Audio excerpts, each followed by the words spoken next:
Okay, wonderful, everyone. I think we will get started. We have a good number of attendees. This is great. If I see anyone else joining, I might recap some things if I say anything important. But I think everyone who wants to attend is now here, and that's wonderful. So as I was saying, if anyone has any questions, please feel free to write those down. If you want to write them in a notepad first and then copy and paste them into the chat later, you're more than welcome to do so. But you can equally just paste them into the chat now. I'll go through the chat and pick out any questions as they come up towards the end of this introductory session. I just have a very quick introduction to do, very quick set of slides just to go through, just to orient everyone and make sure everyone knows where they are and which courses we're talking about.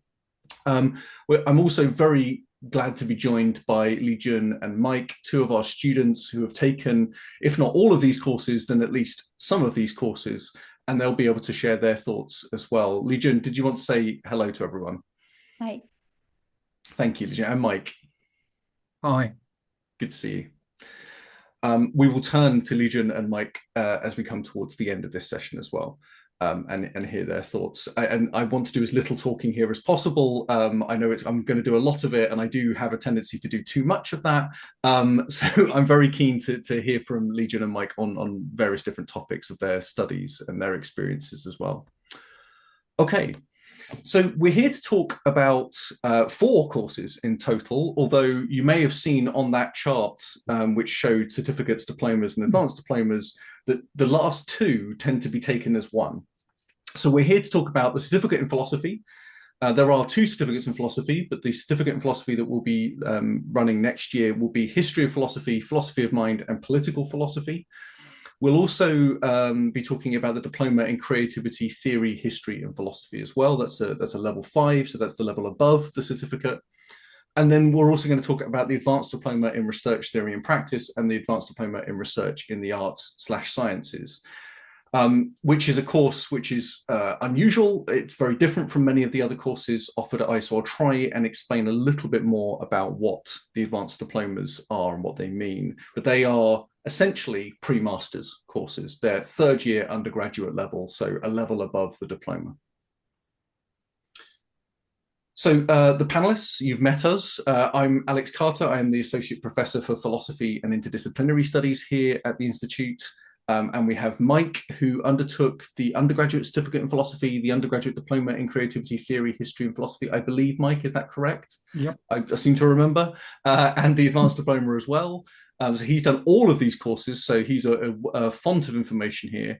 And we have Li Jun as well, who has done the undergraduate diploma in creativity, theory, history, and philosophy, and is currently also on the advanced diploma.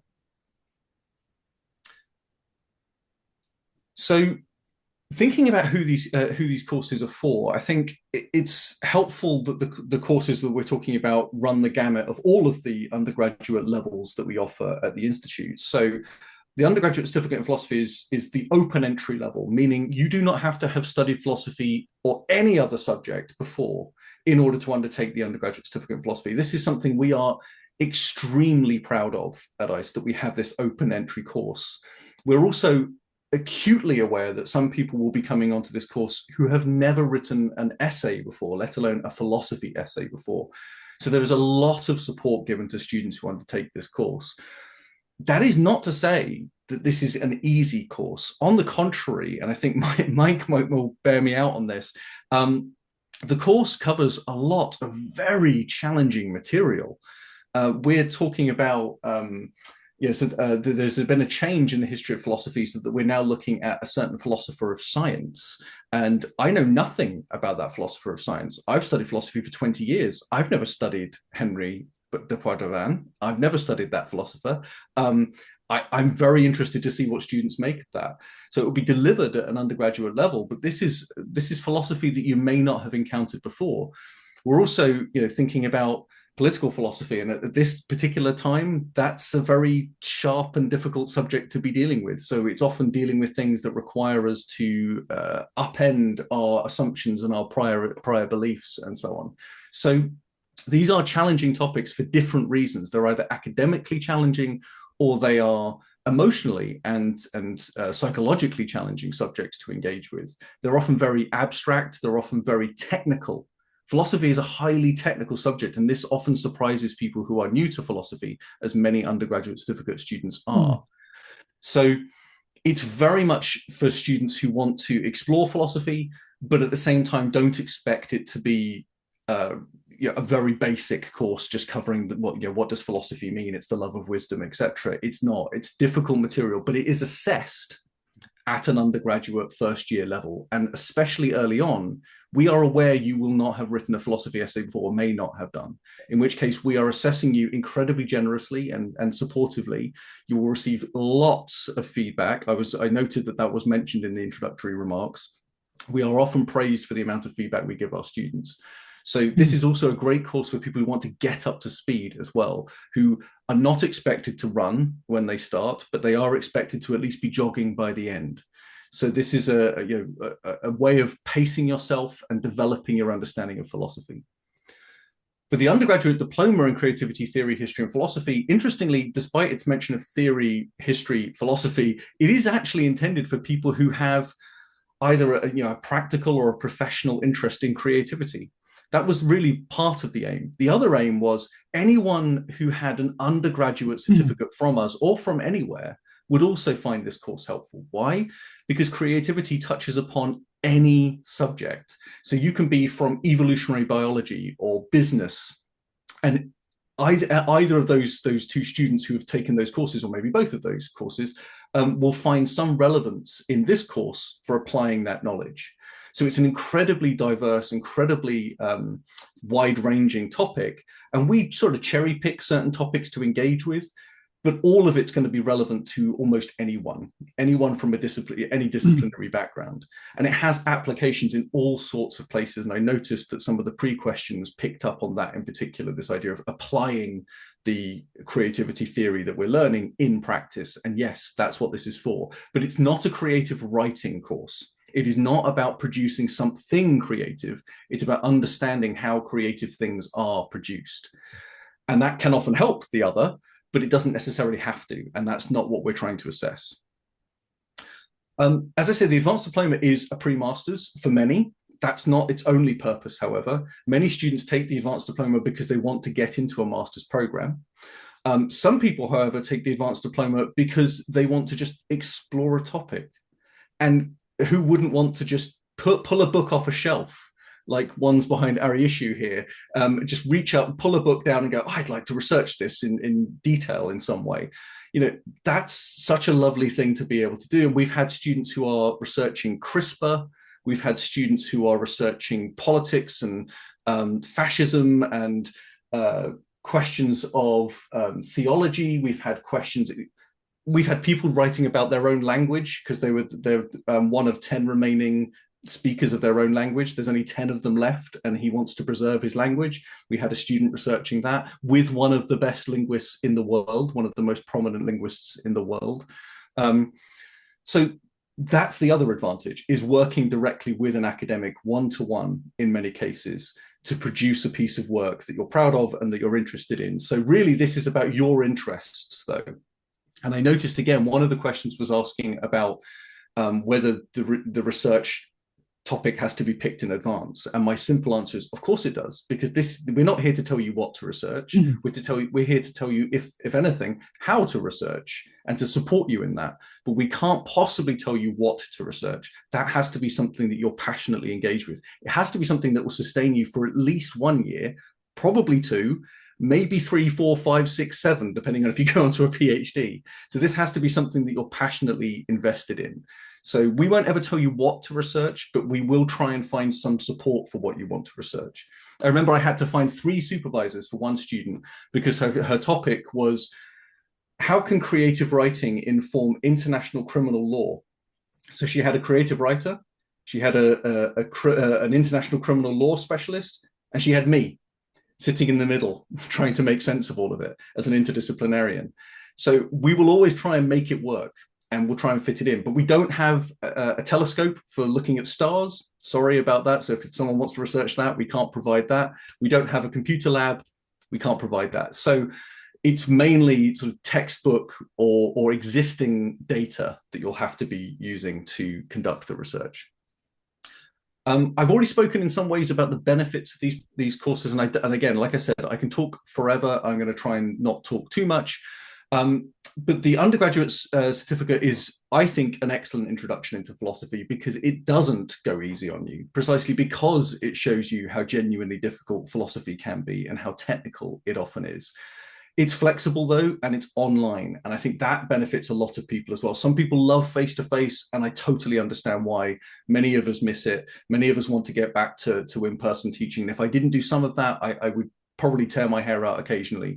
I very much enjoy in person teaching, but it's also incredibly flexible to do it online. And when I'm staring at faces, as I am here, of people all over the world who are working with you in that moment on a philosophical problem, that's a lovely thing to see. So online has also made it so much more accessible for people. People aren't having to spend a fortune traveling. I remember when I first started teaching at the Institute, we had the undergraduate certificate in philosophy, and one student traveled over from Switzerland for a 2-hour session on a Monday evening.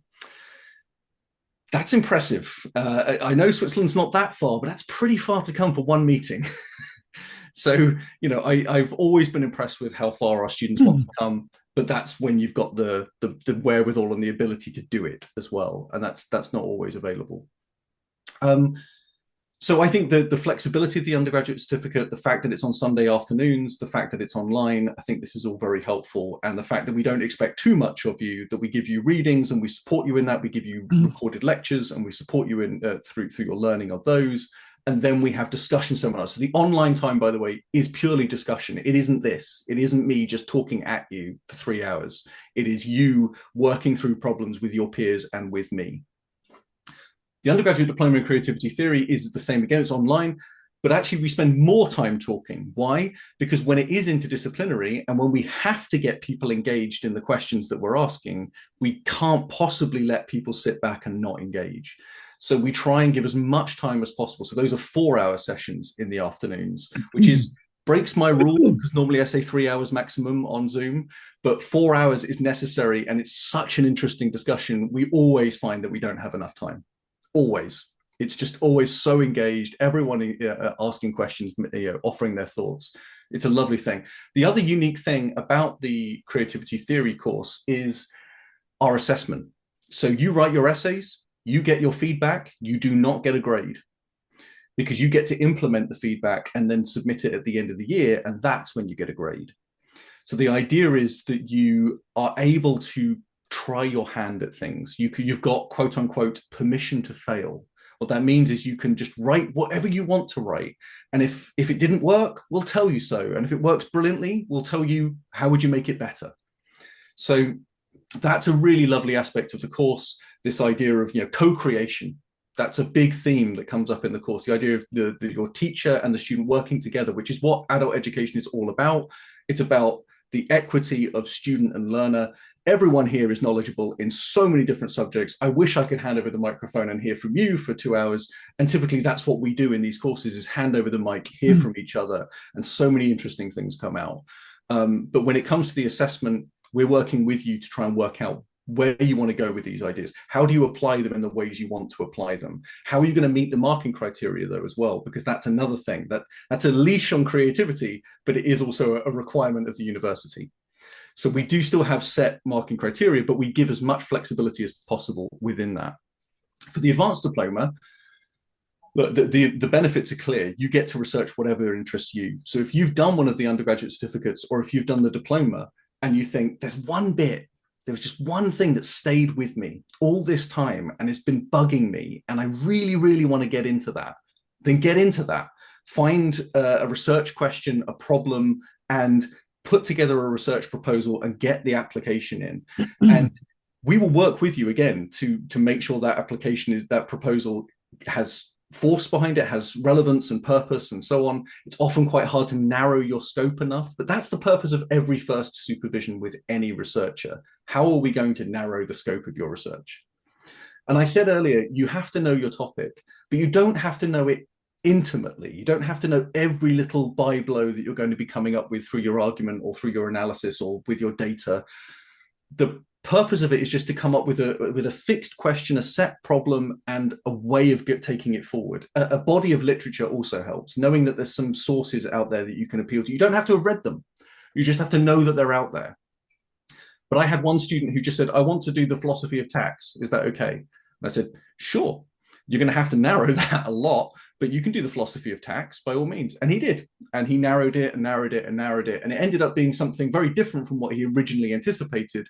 But that was fine. He had time to do that because the advanced diploma being 2 years, the first year is for shaping that research, finding out what kind of researcher you are, finding out what kind of problem you want to tackle. And then the second year is about executing that and getting that 10 to 12,000 word dissertation written with one-to-one support from a supervisor. Okay. Again, remember, be sending me your questions. I can see some questions popping up in the chat already, but if anyone's got any questions as we're going through, please do pop them in the chat. In terms of the student experience, we'll hear from Mike and Legion in the Q&A section in a second. As we come to your questions, we'll all three of us try and answer them. And I know I can see faces here and names that I recognize, so I know that we've also got some current ICE students here as well. But in terms of what it is to study on these courses, I'll try and be fairly general. And again, maybe in the questions we can get into specifics. When I say general, what I mean is all of them require you to do some reading. Either you have to identify that reading yourself in the case of the advanced diploma, or we give you a set of reading, but then let you explore more widely in the other courses. It also requires you to watch recorded lectures. Again, more so in the certificate and the diploma. In the advanced diploma, it tends to be more that we do kind of skills sessions. We do those over 2 days rather than doing them on a single afternoon. Or afternoons spread throughout the term. We do it as one block of skills training. So you're watching lectures online, you're reading text. That's relatively rudimentary, right? It's everyone expects to do something like that. But then when it comes to the live sessions, we are very much coming alive with our ideas. We are engaging in problems. We're answering questions. We're working things through. You may also be given exercises to perform throughout the term as well. Things like formative assignments, like mapping out your plan for your next paper, or it could be critiquing a particular paper or idea. It could be answering a quiz. We also, and this speaks to this part about, there's more to explore. We have loads of study skills resources for philosophy. So I teach study skills from my college. I know how important it is to upskill, especially if you haven't been to university in a long time, or even if you have. And by the way, there is a split opinion on this. Some people think that adult learners have unique study skills needs. I disagree. I think everyone reaches a hand into a big bag of problems and pulls out a handful. And you don't necessarily know what your handful of problems are going to be. And slowly, through discussions with a study skills supervisor, or slowly through your studies, you will identify what those problems are. And it's always about taking your bad habits and turning them into good habits. That's what it is. And I think that's a universal model that maps onto how everyone can learn and can develop in these ways. And so we make these resources very widely available. They also include things just like lectures and videos that I've recorded for other things that I know have general appeal. So things like, is creativity an intellectual virtue? Is that something that we want to see as a kind of virtuous characteristic of a person? There's a lecture on that. Is Wittgenstein a Stoic? It's a question that interested me for a time. Again, I answered no, and I put together a lecture on that. AI ethics, I put a lecture on there about that. And my colleague, Milena, who couldn't be here today, but she teaches the undergraduate certificate, she's keen to put her own lectures on there. She covers the aesthetics of science.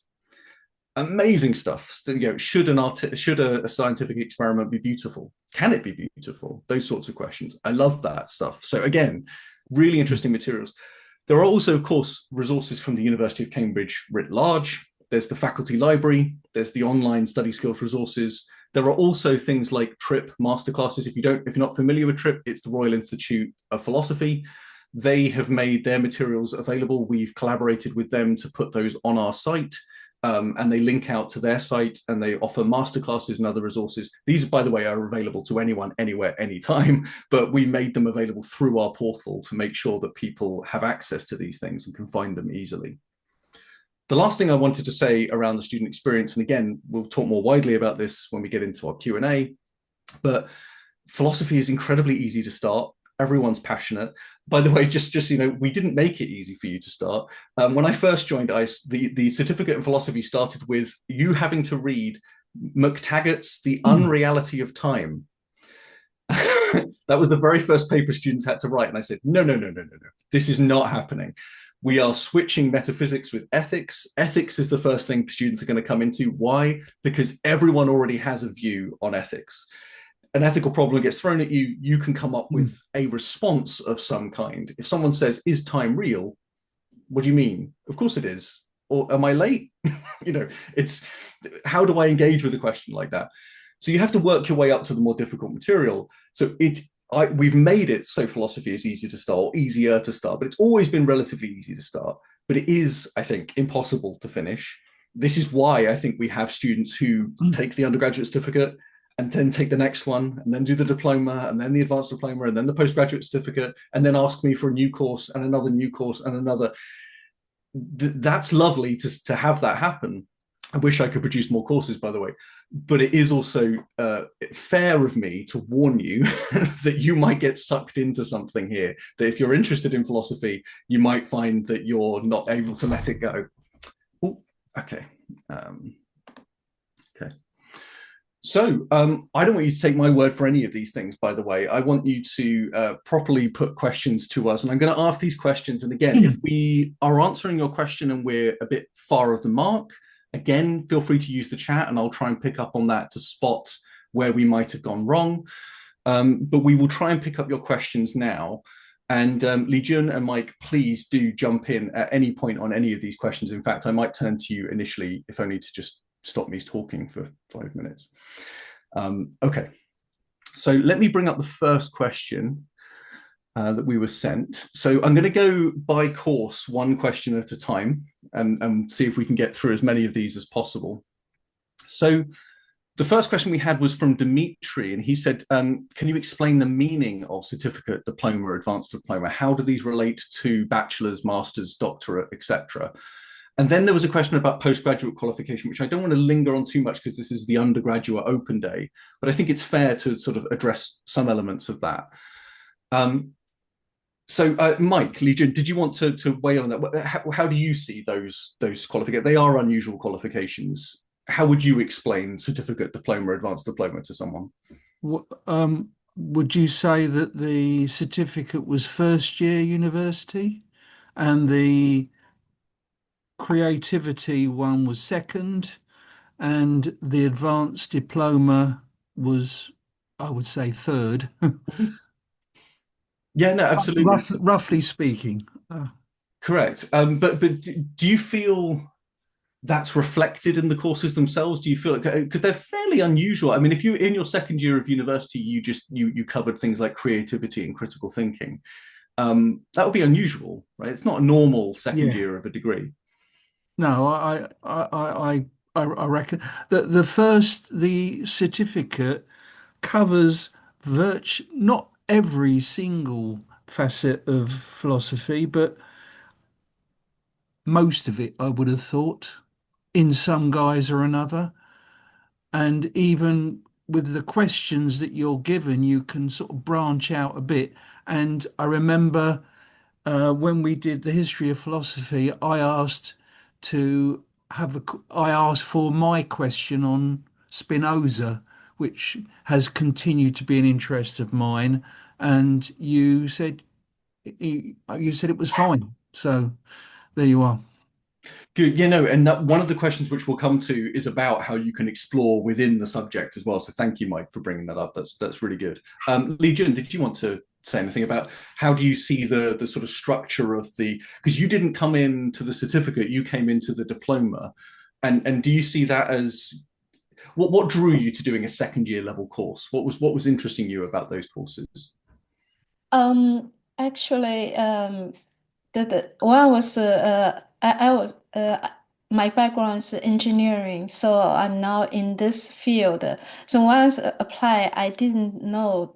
I'm in the same position. I don't know what this means. So at that point, I just pick the history of creativity because I like art. Yeah, from the class, I think it's perfect for me in that year of study. In this year, the creative the research theory is more in depth, more challenge. I feel that's how I feel. Yeah.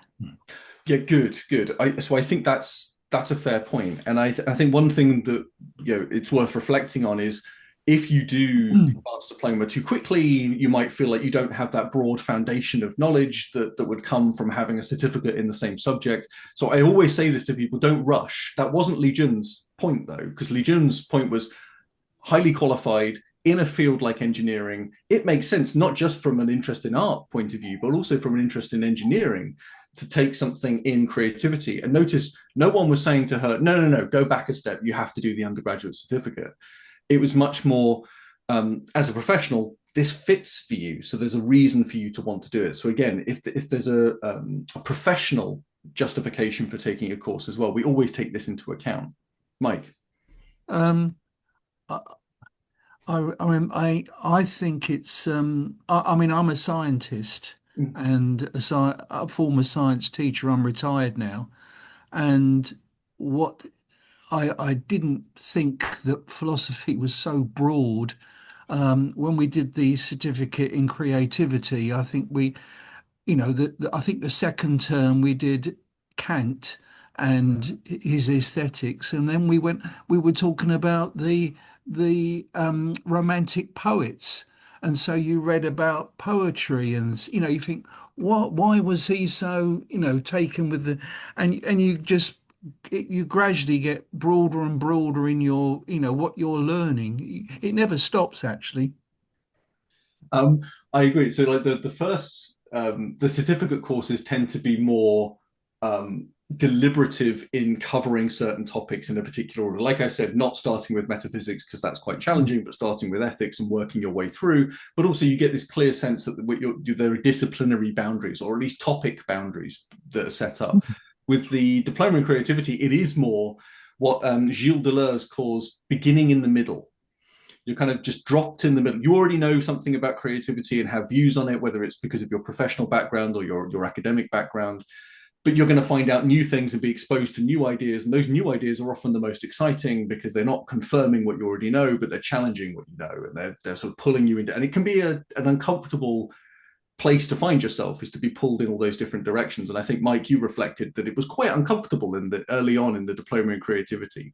And I've had a few people tell me this, and then they've said at the end, but it kind of makes sense now at the end. Yes, well, I'm not very creative, so I didn't do it for that reason. In fact, I better say that of the 4 years that I've done, 3 of them were done with my wife, and it was a shared experience, quite a different experience. I mean, our essays did not resemble each other at all, so we can't be accused of plagiarism or cheating. But it was good that we had a shared experience. And at no point were you accused of that. And but I have had married couples before taking courses, and often it's because one of the partners has convinced the other to take it, and that doesn't end well. So I'm glad you both came to it for your own reasons, though, and that it wasn't because one of you was coerced into doing it. But yes, I think that's a nice idea. The idea of working with your peers as well is a really important thing, and especially obviously if it's a spouse, it's very easy to engage with the course in that way. So we work around family life, we work around professional life. Flexing your studies around your life is what the Institute of Continuing Education is all about, or what professional and continuing education is going to be all about. And but when you can sort of marry those two together, whether it's either like Li Jun marrying the course to your profession, or as Mike had in his case, being married to someone on the course, also is helpful as well. Although don't try and convince my wife to join any of these courses. She would hit the roof if you did. You do learn a lot from the other people on the course as well. And exactly, yes, and working with this, and they are such an interesting, diverse group of people. And I think we have a question coming up around that as well. And Shige, I believe I'm pronouncing that correctly. Please correct me if I'm wrong, Shige. I can see you're on the call, so feel free to unmute and tell me if that's correct or incorrect. Shige has asked, to what extent can students in the Diploma in Creativity Theory, History and Philosophy select the papers they will write? So this is to Mike's point from earlier about how much freedom you have to move around the questions. I'm particularly interested in trying to make my papers into publishable articles or practical workbooks. And so understanding how you can shape these papers is important. I have thoughts on this, but Li Jun, did you want to say anything? How flexible do you find the questions on the course, especially the Diploma in Creativity? In the creativity class, the topic pretty much you can choose on your own what you want to write. You can write the thing you are interested, and it's very flexible what you can choose to write. Good, and I suppose you're also that can be a pain as well, though, kind of, because for the advanced diploma, you're experiencing too much freedom in some cases. Like I want to do something on consciousness, but that goes everywhere, that goes anywhere. So it's quite hard sometimes to narrow focus, isn't it? Exactly. I think in the creative the writing, I feel the scope is you can kind of a free handwriting, but in the research you have to have the research question, and the research question, if you choose too wide, you really have a hard time to narrow it down, so make the writing super difficult. Yeah, so that's a practice exercise. Yeah, the whole thing, the process. Thank you, Legion. And Mike, you mentioned earlier that you were able to turn one of the papers towards your interest in Spinoza, the philosopher of philosophers, of course. Did you want to talk a little bit about how flexible you found the assignments? Well, I mean, I that was on a certificate course, so it goes right back. I think it gets more flexible as you go up, and as Li Jun said, in the in the diploma of research, you just set it's a you just say what you want to do or write what you want to do. You're completely free, but you do learn as you research that the you know sometimes you're going down you start off with all these ambitions, but in fact you find that some doors close and other doors open. It's very it's interesting. Yeah, I hope it's not entirely like just walking around in the dark and finding out what furniture's in the room by bumping into it. It's No. more directed than that. But you're right. It's like pointing a torch and you've only got a direct beam of light to guide you, and so sometimes you can miss what's standing right next to you, or Mm. you know.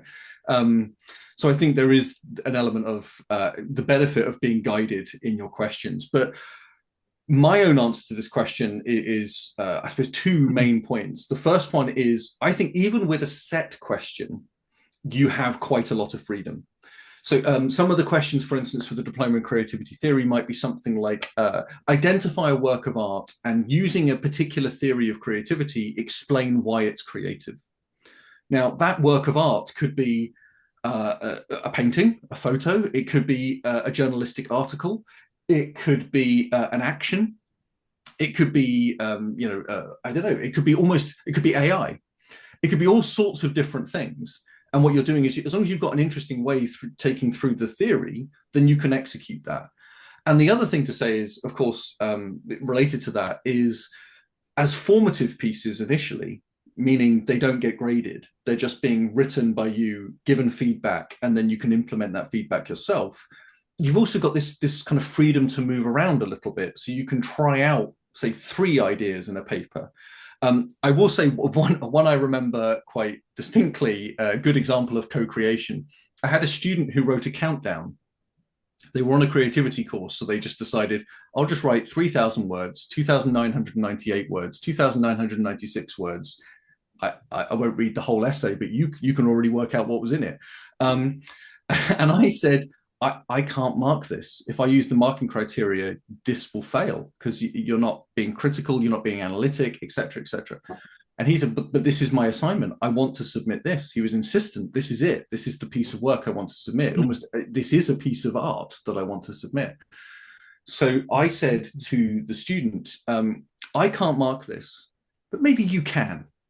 Here are the marking criteria. You've got 500 words left because the word count was 3,500. Therefore, I know that you've got 500 words left because it's the countdown that tells me you've written exactly 3,000 words here. I want you to use the remaining 500 words to mark this according to the marking criteria. And he did. And it was great. And it was interesting. So again, notice I had no expectation that he would be able to do that or be willing to do that. He had no expectation that he would end up doing that. But we both ended up with something that was a compromise that probably made us slightly uncomfortable at either end, but also something which was genuinely interesting in terms of applying creativity theory. So there are very unusual approaches, but I will say this: we've had people trying to write creative writing, and that is problematic. Because if I then say, how are you using secondary literature? Well, you haven't.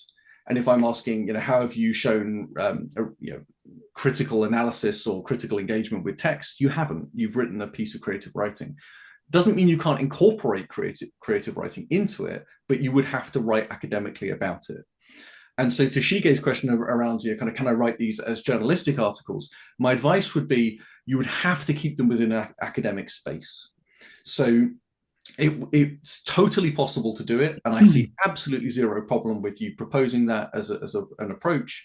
But you would have to work with me, co-create with me to be able to explain how the marking criteria would be applied that are academic criteria, and how would that then benefit you in terms of writing your journalistic articles, which of course don't have to be exactly the same. They can be modified versions. So all of that sounds fine to me.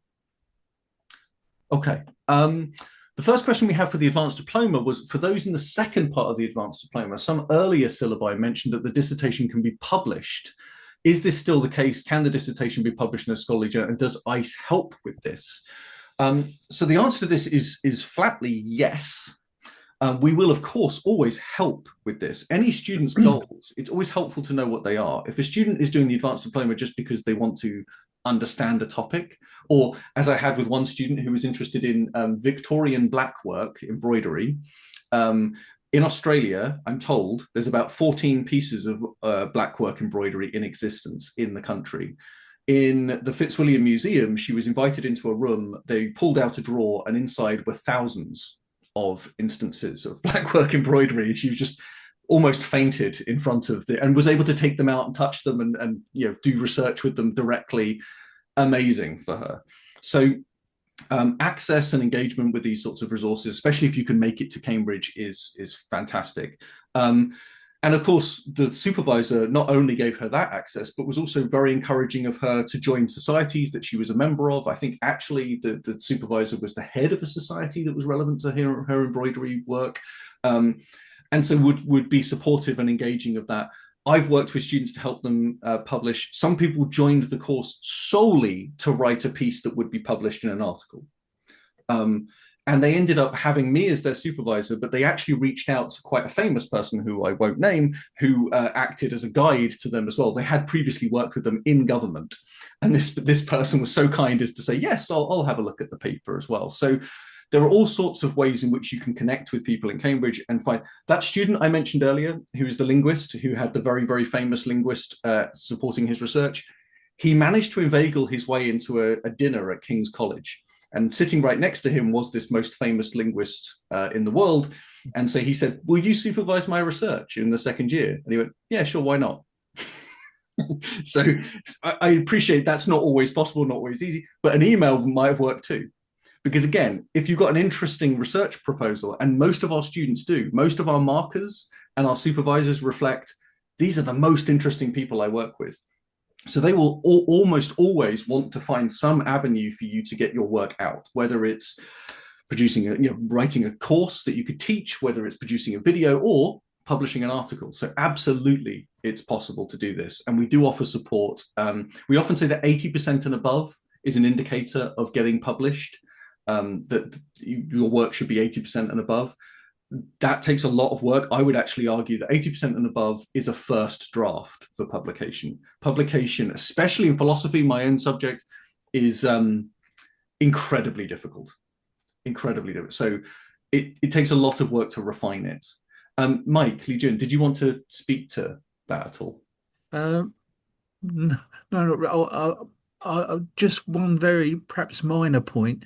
When if you haven't written an essay for years and years, and you see, oh, I've got to write 3,500 words, that's nothing.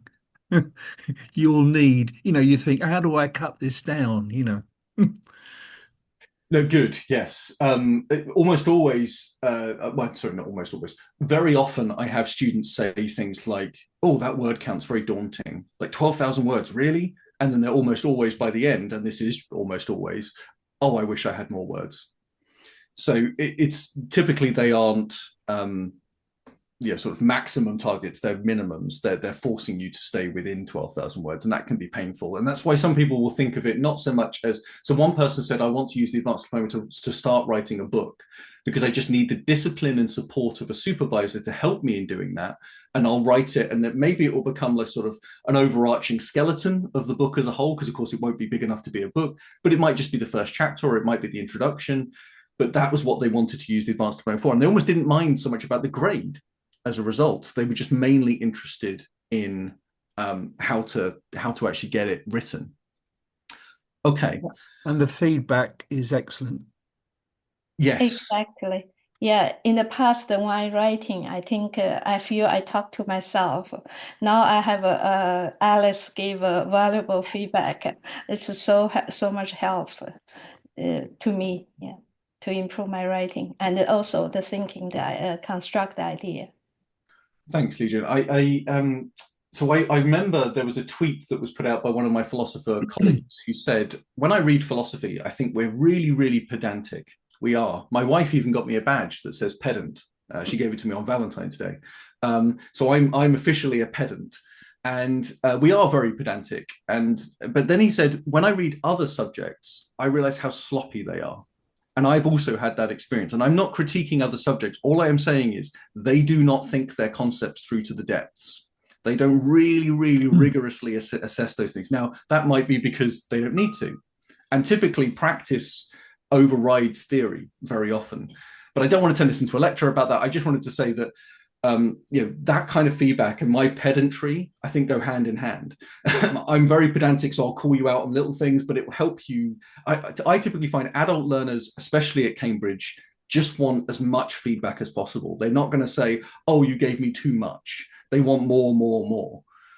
But it can sometimes be daunting because you're getting a lot of feedback and you're thinking, "Did I not do well?" And then you look at your grade and go, "Oh, okay, no, I did fine."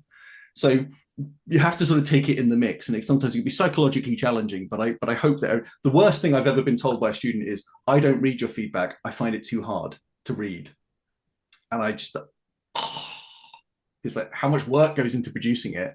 It's very hard to hear that, but also just why are you here then? If not to take that feedback on board and develop and improve. And again, it doesn't necessarily mean you're bad. Or the essay was bad. It just means I have these thoughts. Here they are. And I'll often give as much feedback to a paper that got a first as I will to a paper that was borderline fail. So I'm going to turn to some of the questions in the chat, just because some of the other questions I think replicate some things we've already talked about. So we have a question here: what work requirements are there on the certificates in philosophy? So I take this to mean like hours-wise. It was mentioned there were 600 hours. Now that's true for every subject, and so they're notional hours. They're meant to be indicative. I'm going to turn to Lee Jun and Mike on this in a second, but I will just simply say there are usually two or three readings on the VLE for each week, but we're so every 2 week period. There's like 3 or 4 readings. 2 or 3 readings every 2 or 3 weeks. All of which is made available in advance, by the way, so you can read them much, much earlier than that if you want to. There's also then about 3 or 4 recorded lectures of about 45 minutes length, I think something like that. So about 3 hours, maybe. I mean, that's a lot. I think that's probably quite high. It might be a little bit less than that. So between 2 and 3 hours of recorded lectures that you can be taking notes on.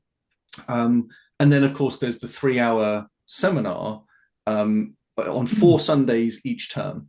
So 12 in total. And Outside of that is just your own reading, your own engagement, and you can do as much of that or as little as that as is possible within your working frame. I will also say this as well, because this hasn't come up so far. We are continuing education, so we are acutely aware that even if you think, oh, I'll have plenty of time to do all that, something can happen which makes that impossible.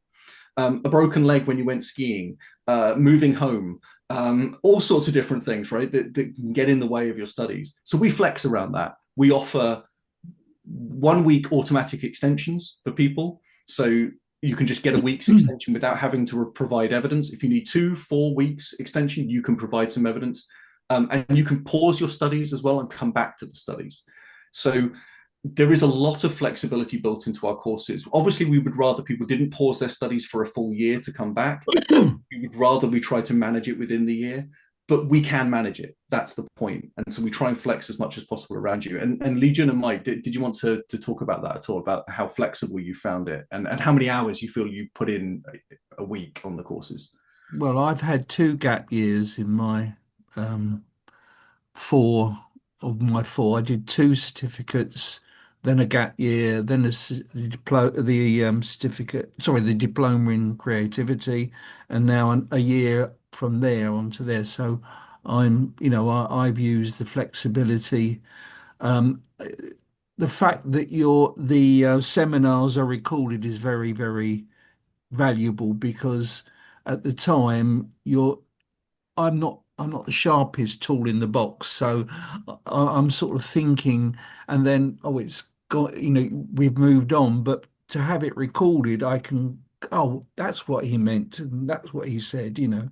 Very important. Thanks, Mike. And Lijun, how many hours do you feel you're putting in? Do you think it's manageable, and roughly what kind of how many hours roughly would you say you're working?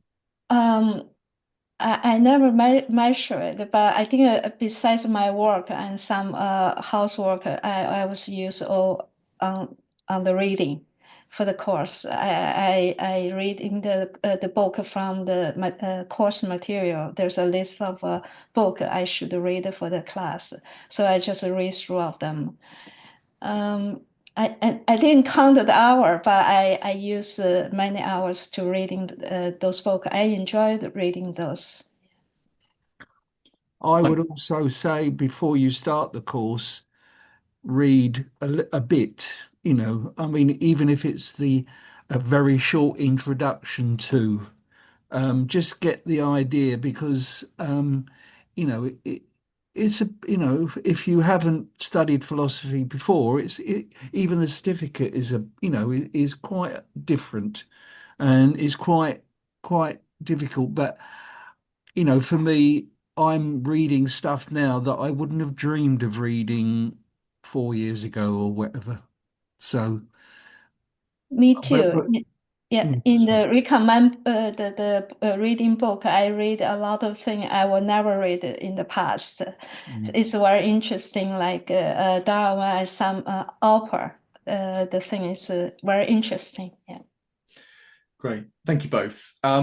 So I'm going to move on from that question now. I'm going to try and pick up some in the chat as well, if we get a chance to do so. I'm not sure because when I think the breakout room closes, I'll lose access to that. But hopefully, we'll be able to get some feedback on all these because I'm not going to be able to get through all the questions, unfortunately.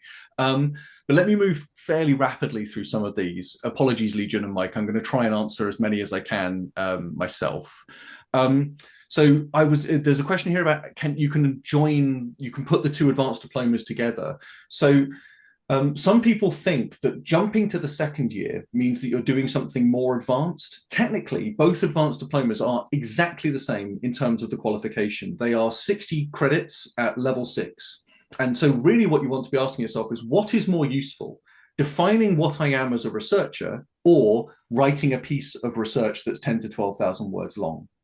And I would argue, if you're looking to apply for a master's, the first one makes more sense. If you can walk into an MST interview, a Master of Studies interview, and they ask you, what kind of historian are you? And you can say, oh, I've already worked that out. I'm this kind of historian, but not exactly that kind. I'm also this kind. Wow, right? Blows them away. Very impressive that you've got a clear picture of what you would want to do as research. So my advice would be, if you're looking as a pre-masters, it's probably better to think about the theory and practice of research.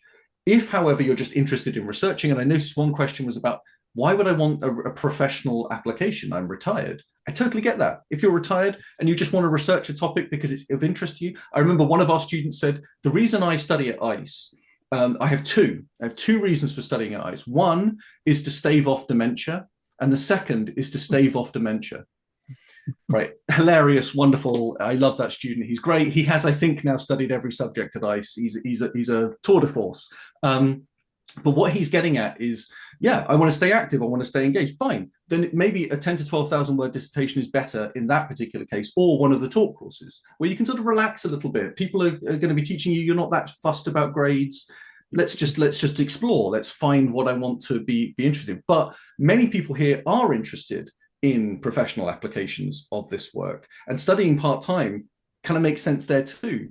I'm not retired, I'm not fishing or boating or whatever, I'm working, and I need to be able to think, how can these studies benefit my work? So that's where that comes in.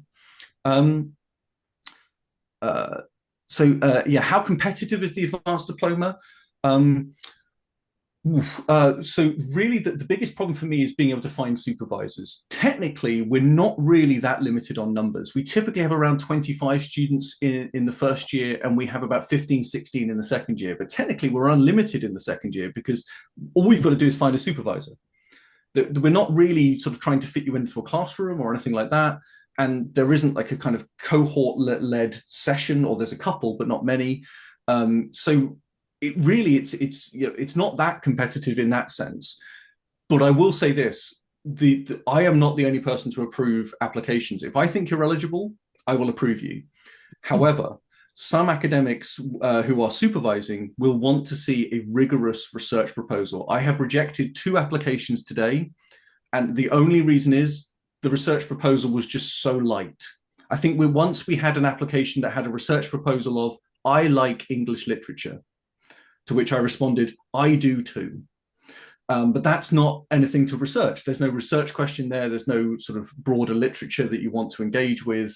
There's no specific authors and so on. So a narrow focused, but not necessarily too focused research proposal is what we need to see. Something the way we can say to the supervisor, you are an expert in this, you will be able to support them. Yeah, so how many people are usually participating in live seminars? I think usually it's about 15, 16 that we get if we have a course of about 25. On the certificate in philosophy, we have had as many as 40 students enrolled, but we typically find that about 25 maximum log in.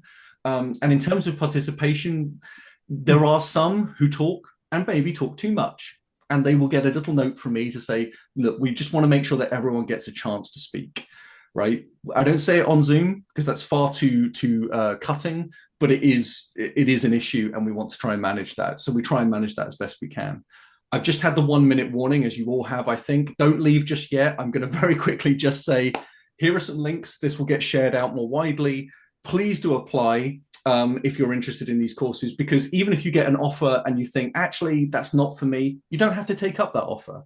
But we like to see the applications coming in because we like to see who are the people who are interested. And then we want to see who isn't then taking up an offer and why, what are the reasons for that as well. So it's helpful to us to get these applications. I know it's a work commitment on your part. You actually have to put the application together, but please do apply. If you have any questions, do reach out to us, get in touch through the contact us link. And do also, look at financial support, especially from employers. I'm very keen on employers supporting employees working in studies. They benefit, they should pay a little bit at least.